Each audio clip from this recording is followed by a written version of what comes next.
Hey everyone, happy Wednesday. Nina here with your midweek news round update. We've got tons in the show today, including meet Samba, the capybara on the run, and find out why this baby monkey has a special teddy.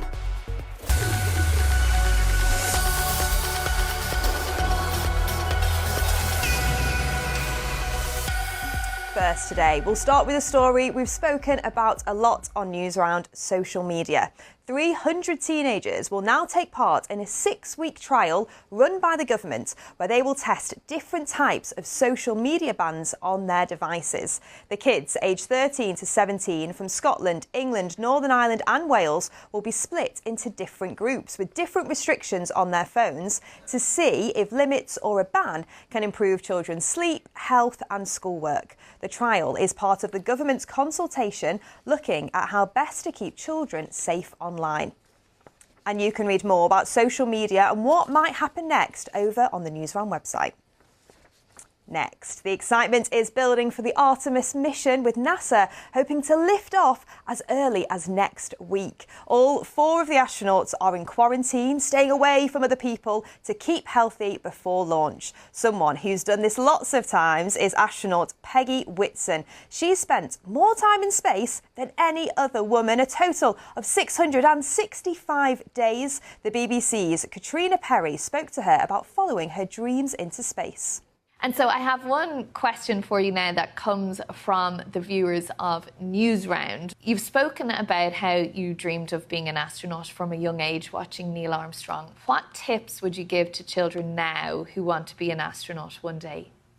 I think probably the most important thing about trying to become an astronaut is, the dedication to knowledge and understanding. And I actually think the adaptability, being able to work in different environments, because it is a completely different environment with no gravity and you have to get adjusted to that. But I think, being an exceptional student of whatever it is that you love is going to be important for your success.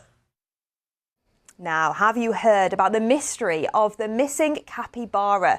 Meet Samba. She's on the run from her zoo in Hampshire while her keepers are trying to get her back home safely. Watch this. Could it be Samba, the missing capybara?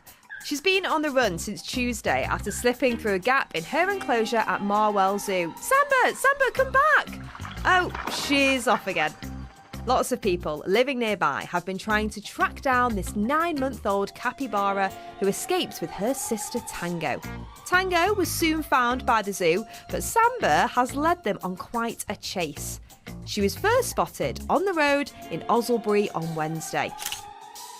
Then on Friday, drones were called out after her scent was picked up in some fields, but they still couldn't spot her. And finally, to the riverbanks, where Samba was caught on camera on Sunday. I knew that it was something exciting that the kids would want to see. At first I thought it was a beaver, so I started videoing. It was sunbathing. It was sunbathing on the riverbank over there. A team from the zoo headed straight there who thought they saw her in the bushes. I've just seen her, she's in there. But even after putting up nets and paddling out, sneaky Samba got away again.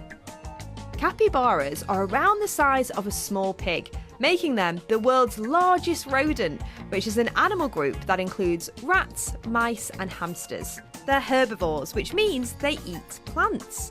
And they're great swimmers. Their scientific name means water pig.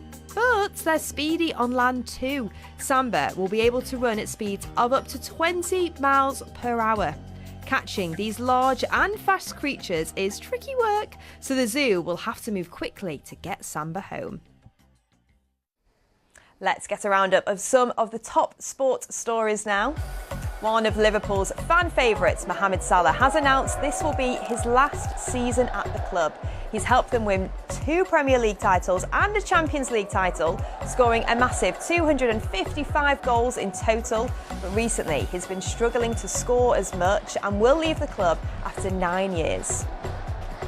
Meanwhile, Arsenal beat Chelsea 3-1 in the first leg of the Women's Champions League quarter-finals. 3 of those goals came from England international players Chloe Kelly, Lauren James and Alessia Russo.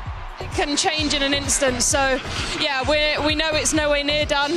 We'll have to prepare really well, see where we can work on from this game, because they came out really quickly as well in the first 15-20 minutes, hit the post twice, so we want to settle that. But yeah, we know that the tie's nowhere near done. OK, time now for the latest environmental news with Your Planet.